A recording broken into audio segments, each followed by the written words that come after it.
Hello and welcome to A Cup of Tea with Steven. Today's guest, well, she tells it as she sees it. She's an award-winning journalist and she's gone down in the history books for her news reading. She lights up a room anywhere she goes, and she's my friend and I adore her, India Willoughby. Hello. How are you doing, Stephen? It's so good to see you. But obviously, it's called Cup of Tea. You were taking so long to get rigged up. I've drank my tea, but I do have my mug. Have you... So I'll at least do the visual bit and grab a mug. You know, India, one of the things I noticed, your middle name, Scarlett. Is that after Scarlett O'Hara? No, Captain. Oh, Captain Scarlett. Yeah, this conversation will mean nothing to anyone under the age of probably 45, I would guess. Captain Scarlett was a puppet. Now, darling, you're a huge talent, and we loved you on Loose Women. And I mean, everybody wanted you back on there. In fact, you came back on several times, didn't you? When are we going to see you on permanently? I don't think it's ever going to happen, Stephen.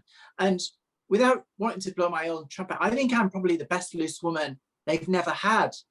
Hardly a day goes past on my Twitter feed or social media where somebody says, you should have India Willoughby on, or what are you going to do? Honestly, it's never going to happen now. And that's fine. I think ITV have gone down a different route recently, and I don't think I'd be the sort of character that would fit in. So I'm a realist, and I'm very upfront about that. I think that ship has sailed probably at the same time as the Titanic. So I know you're up north now, but you're in exile in London. What's the difference between living up north and living in London? And what tips with Northerners they're going to move down to London? I love London just for the fact that it's 24/7, and I am very much a city person. God, I can't think of a worse. I grew up in Cumbria, which again is beautiful. It's got the Lake District, and people would literally kill to live in the Lake District. But you know what? I'm a city girl, and it used to drive me nuts. I'm allergic to the countryside. I can't think of anything worse. Sorry, farmers. I can't think of anything worse than going to the country, bad internet, no fancy clothes shops, all the things that I like. No cafe society. Oh God! I have a friend that lives in Central London. Their internet's absolutely dreadful. No, I love living in London. And with Carlisle, where you were a newsreader up there, was there ever a boring moment when you couldn't fill the news? Because what actually goes on in Carlisle? Never. Again, without blowing my own trumpet, I used to love it. One of the great things, and there are so many fantastic broadcasters actually that have come out of not Carlisle but ITV Border. Yeah. Which was the local ITV station at the time. And I think Richard Madeley, who's up for the GMB job, did his training at ITV Border. That's where he started out. And one of the great things about ITV Border was that when you start, all the other ITV franchises, you join as a journalist, and then you're behind the scenes for like 2 or 3 years, learning the ropes. And what ITV Border, it's sink or swim. So you're out with a camera crew, you're in front of a camera straight away. Obviously, it's not a really newsy patch. There aren't a lot of murders or robberies and all that sort of thing. It's quite genteel. It's like Heartbeat or Call the Midwife type of tempo in terms of pace of life. So there are times when you literally have to fill and you have to be yourself.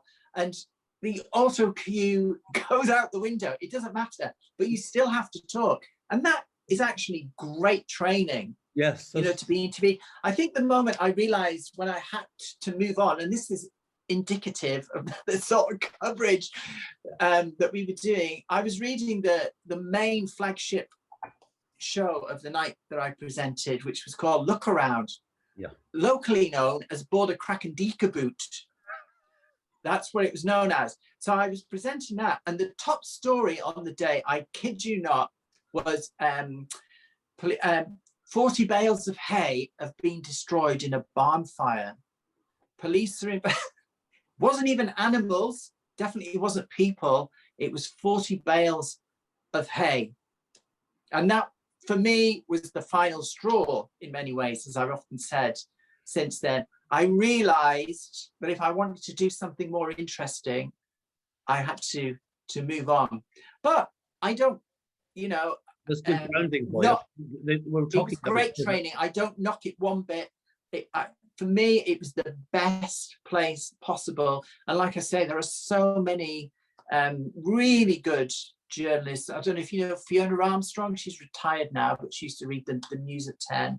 Yes, But yeah, there are many journalists over the year that have come out of ITV border. It's like an apprenticeship almost before moving into, which is sadly lacking in a lot of places now. There's no apprenticeship. But you mentioned Richard Madeley taking over the Good Morning Britain job. Would you like to see that? I think he'd be fantastic. I've always liked Richard Madeley. I think he's a great character. Yeah, I mean, do you not think? I think he is genuinely. He is really clever. He is super sharp. I know he's got this image as Alan Partridge, and I think he actually plays up to that. Oh, it's cheap. A little bit. Be up in the morning because I've turned off, to be quite truthful. I can't because Pierce isn't there anymore. And I know you were really friendly with him, and he was a fan of yours. Do you think he was treated fairly? No, I think it's terrible. I don't know, and honestly, I want to say this with love because ITV have been really good to me. They've been my channel over the years. They trained me up. They've given me all the TV stuff. So I honestly say this with love, and I always wear my heart on the sleeve and say how I feel, regardless. I don't sit on the fence, and I've said this openly on Twitter. I think ITV have lost the plot, quite honestly. And I feel with Twitter, they've killed the golden goose in the mornings. And I'm really disappointed in the fact that they showed no loyalty. Because before Piers arrived, breakfast, nobody watched breakfast TV on any channel. It was just, you may as well have been in a lift. It was stuff that was on in the background while you got ready to go to work or school, and nobody paid attention. And whether you love Piers or not, he revolutionized breakfast TV viewing here. He made it interesting. He was funny. He was controversial, which is all part of news, you know. I didn't always agree with what people want. But I love listening to him. He just sat there, and also he talked so much sense during the pandemic. He was the voice of reason. You know, absolutely. He held the government to account. And if you watched the other side, though God knows why you would want to do that, you know, the BBC option I'm talking about here, it's like an interview, I don't know, a human resources office where the politician comes on and they're allowed to say what they want, and the two presenters they don't really feel comfortable asking the obvious questions. It was dreadful. Whereas Piers was right in there.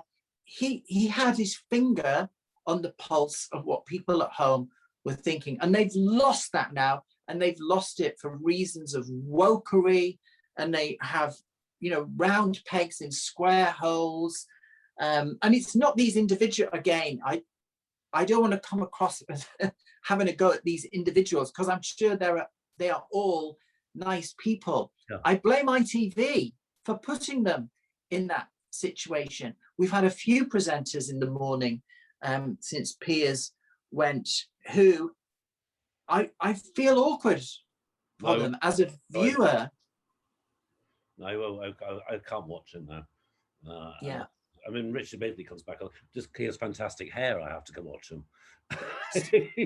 Amazing hair. Richard looks so good. How old is he? Somebody said he was 68. Is that right? Yeah, but he's got brilliant hair, and it will cheer up in the morning. The idea of getting up in the morning and feeling lifted and have something interesting to watch. So, but you've never been one to shy away from controversy yourself, have you? And you went into Celebrity Big Brother. Is that something you regret doing? No, I regret how it went, in terms of, how it developed. But that was beyond my control. I didn't have any control over that. But I don't regret going on Celebrity Big Brother. I loved that show. for years, Stephen. And a few years before, if you had said to me, there's a chance you might go on there, I just snapped your hand off. And it was a dream come true. I actually think in the way that TV works, it was probably set up for me to win that year. But it all blew up in the first week because it was the year of the woman. That was the theme. You know, if anyone's watched Celebrity Big Brother, every year they have a theme. And I remember one was Secret and Lies and various other things. But this year it was Year of the Woman. And so I was very topical, being the first trans newsreader at the time. And I certainly got the vibe, you know, from the people within the program. And when they were, we were building up to the thing, that I was, in a way, it was all geared up, you know, that I was going to win. But then I went in and obviously it blew up with all the misgendering and what have you. And yes, I could have bit my tongue. I could. But that's not have you. Just kept my head down. But you know what? I think it's dated so bad. I mean, that's 3 years ago. And when I was getting misgendered in there, I was the baddie for reacting. Whereas now, I don't think it would go down that way. I think the same people saying those things to me, it would be the opposite. Yeah. They would be the baddies. Yeah, and I would be the victim. But everyone going into the house I've ever interviewed said it's not what they expected. They thought they would be control, and somehow or other the psyche is completely different from what they imagined. Did you find that? It's really tough. I still, to this day, you know, there are shows like Survivor in the States, where you're chucked on a desert island with nothing and you've got to get by. And obviously there's I'm a Celeb, where you eat, you know, testicles and what have you.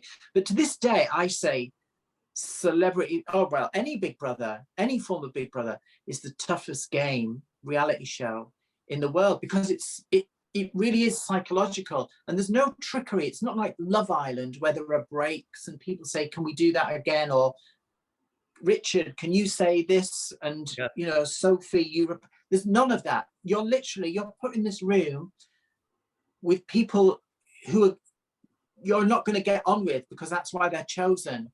So it's conflict, there's tension all the time. You're not allowed a newspaper, there's not a clock on the wall. There's no stimulus whatsoever. You have to try and get on with these people who hate you and you hate them. And it's really, really difficult. Did you start off, you know, you watch the program and everyone's like, I love you, hug, hug, hug. And then you slowly, it seems, how quickly did you go from lovely to meet you to I hate you? Yeah, really quickly. Because because that's what I like. I don't like fake. I think it's probably a northern thing. because up north and in Scotland as well, I think people, they don't necessarily take it, they don't say things in a personal way, but they're a lot more honest and upfront. They're not as guarded or duplicitous, I don't think. Whereas certainly in that house, right from the off, within the first sort of 30 minutes, I could tell there were certain people in the house that they just weren't being natural. I could tell it was like, you know, they were wearing a mask. They already had worked out a game plan they were going in. Yeah, rather than absolutely. I would rather. I just like people who. Courtney Act was in with you. Her skirt came off at the beginning. Did you think that was perhaps? Well, again, come on. You know, it's obviously deliberate. You know, pre-planned and all that. Oh my God. In fairness, if you go through the internet, you had some of the best publicity anyone could ask for, and also some of the worst. So yeah, you know, I were interviewing Denise Welsh last week, has had pretty bad publicity, and how she's dealt with. How do you deal with the bad publicity? Well, I don't think there's nothing you can do about it ultimately, Stephen, and it's a hard lesson to learn. And I'm not going to deny, you know, it definitely does get me down at times. And I'm thick-skinned. I've worked in the media. I know what it's all about. But if you're having a shitty time in life generally, or you've had a crappy day, and then you go online and then there's loads of rubbish being talked about, or you're being called names or something like that, then definitely on certain days, it, without a doubt, gets to you. And my heart really goes out. We're talking about reality TV here. This is why I think people don't realize how dangerous reality TV really is. Yes, it's extremely glamorous. And if you win, which is the chosen few, if you win, there's potentially a career on ITVB or something like that for you, and money from endorsements and what have you that goes with it. But there is a very dark side as well, because if you come across as a negative character or a controversial character, it's like a pantomime. You're the baddie, and it stays with you and it follows you around. And for people like me, it definitely affected me when I came out of Big Brother. How must it be for someone who's never been on TV before and has no experience of that? Who is 17 or 18 years old? They should be trained. Do you still have people recognize you in the street? Do still people come up to you in the street? Yes. Again, it's so strange. When I came out of Big Brother, it was great because the ratings were really good when I was in there. It just shows you the public. They do like people with opinions, or who have a bit of personality. So when I came out in real life, you have a minder for a couple of days. Big Brother gives you a minder who looks after you. And wherever I was going, it was like, India! I remember when the first day I got out, the first full day, I took my mum to the Ivy in Covent Garden because I'd seen her. I thought I'm going to treat her. And it was one of the nicest days of my life because we walked through there and there were people leaning out of windows, or we were bumping into them in the street, and they were stopping asking for a selfie with me and saying my name. And it was such a pleasure, for my mum, just to see that. It was really nice. And I was thinking, oh, this is great. In real life, everyone likes me, and that's fine. But then when I got my phone back from Big Brother and looked at what was going on, oh my God, it was just the polar opposite. But again, that's another lesson that you learn the hard way. That social media and the likes of Twitter, I would say to anyone who's having a hard time look at it. On Twitter at the moment, it's completely different. It bears no relation to real life. There's only 10% apparently of the population actually use Twitter. And while I love it as a platform, it can get nasty. What would be your ideal kind of guy? Ideal sort of guy? He'd be very light. Funnily enough, my best friend in London is a guy called Jesse, who's from New Zealand. I met Jesse, didn't I? I think you met Jesse, yeah. So me and Jesse, we just, again, it's love at first sight, but not that sort of love. Okay, yeah. When I started at Channel 5 reading the news for Channel 5, when you turn up at the office for the first day, they give you a mentor for a couple of days who looks after just shows you around where everything is and what have you. And they gave me Jesse, and straight away it was like within 30 seconds, we were laughing, we were getting on and what have you. And when the boss who dropped me off with Jesse came in, we were roaring with laughter, and they said, "Oh, I didn't realize you knew each other." Oh, that's how good that's how good we were getting on. So if I could find somebody who was straight and had Jesse's sense of humor, but actually a bit more stylish than Jesse, because Jesse's not into his fashion, and I like my clothes. As you can see, I'm in the spare bedroom here, just thing. So I'm just checking out all my clothes for the summer. If you were mayor of London for the day, what would you change about London? Oh, he drives me nuts.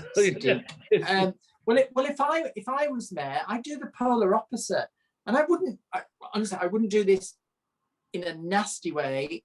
I think that the reason people come to London, they come to Britain, obviously, but obviously they go to London because that's the capital of England and where all the landmarks are. I think they should play it up more. There should be more Union Jacks. There should be more, all the great historic characters we've had over the years.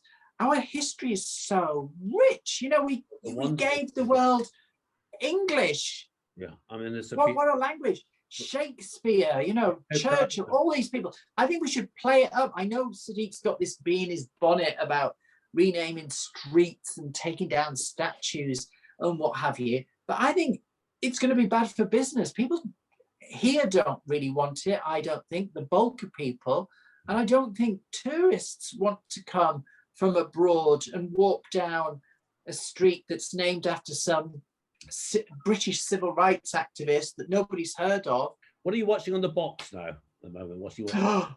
Well, I'm a TV addict, so I'm watching Line of Duty, obviously. Oh yes. Are you watching that? Oh my God, yeah.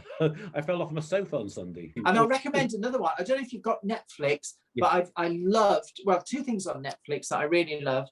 I think is it Behind Her Eyes or Beneath Her Eyes? Oh my God, it's brilliant. Fantastic. Oh my God. No one would ever guess what happens towards the end. That gave me the creeps. Yeah, it was. Oh, they've got to make a second one, and also Good Girls. If you've ever seen Good Girls, no, I've not seen that. I'll watch that. Now, that. Good Girls is. I'm a big fan of Breaking Bad. Yeah. And Good Girls is very similar, and it's not far off quality-wise as well. But it's a gang of women who get involved in criminality. Ordinary, what you would, you know, just domestic housewives, really, who do one thing at the start that spirals out of control. But it's very good. And what have you got planned for the rest of the year? What are you going to be up to? Well, I've got one thing which might be happening in June, which I can't mention at the moment. And I wish I could, because it has taken so long in getting back to me. But apart from that one thing, I'll just be bobbing around doing the daytime shows, the radio, and what have you. There's no big projects as yet. It's a shame, you know, that I don't know. Diversity doesn't seem to apply to people like me, and it doesn't necessarily have to be me. It could be somebody else from my group or tribe. Like all the noise is still taking a little time to get around to doing what people are talking about doing. But you know what? You never know. It moves on. Maybe next year it'll be completely different. Maybe. Definitely need to see a lot more of you on television, because you're always you're always honest, and I like honesty in people. And I will stop what I'm doing, listen to what you have to say, which is that's important. Oh well, that's really kind of you. I mean, I sometimes I get accused of being a nasty person, but I hope you know I'm not a nasty person. And say it as you see it. And I think that's I just like I like having a debate and a bit of a barney and an argument, but I don't take it personal, and I'm providing, you know, it's not malicious stuff or something that's downright offensive. I'm passionate about having an argument or a debate, but again, that's why I won't get on ITV at the moment, because they've gone down. Pretty, you can have a debate with somebody and not fall out. And this is a really important thing, Steve. This is the essence of wokery as well, and why I don't like it. You know, obviously I want everyone to be treated with respect, whoever you are and wherever minority you come from, whether it's an LGBT thing or a race thing or a religious thing, whatever, you know, enjoy your life and live your life in peace. But when people and groups start laying down laws that you can't basically express yourself in any way, and I think a lot of Britain at the moment feels stifled, not because they want people to say horrible, nasty things. They're just really wary and walking around on eggshells and tripwires, and it's not healthy. Walking on eggshells. Well, listen, it's been absolutely lovely having you for a cup of tea, and I'd love to do it again sometime with you. Fantastic. Let's meet up when I get back down to London. Let's find somewhere with an outdoor table and get together.